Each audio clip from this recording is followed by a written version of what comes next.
বাবার পুজো প্রায় কত বছর ধরে চলছে? প্রায় 65 বছর হয়ে গেল। 65 বছর ধরে বাবার পুজো চলছে। এই বাবার নাম কি রয়েছে?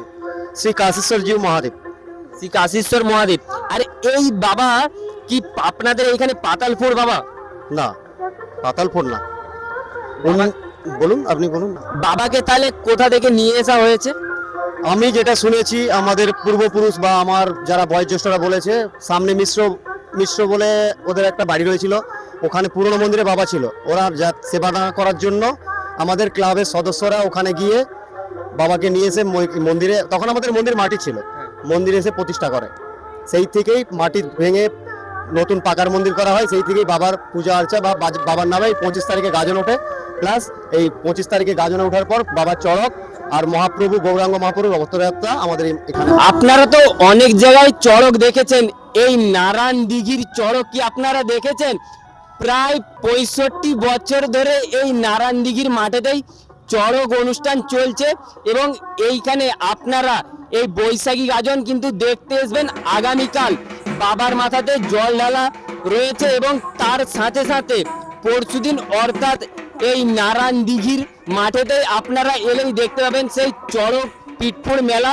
কালকে জল ঢালা রয়েছে, বাবার মূল অনুষ্ঠান জল ঢালা। সকাল 6টা থেকে জল ঢালা হবে, বহুত ভক্তের সমাগম হয়ে থাকে। আপনারাও যদি আসেন দেখতে পাবেন। প্রায় আপনাদের এইখানে কত হাজার ভক্তরা জল ঢালতেছে বাবার মাথাতে?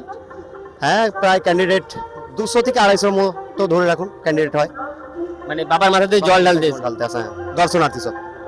আর এইখানে মানে চড়ক কোন দিন রয়েছে? জল ঢালার পরের দিন মানে শুক্রবার আমাদের চড়ক রয়েছে।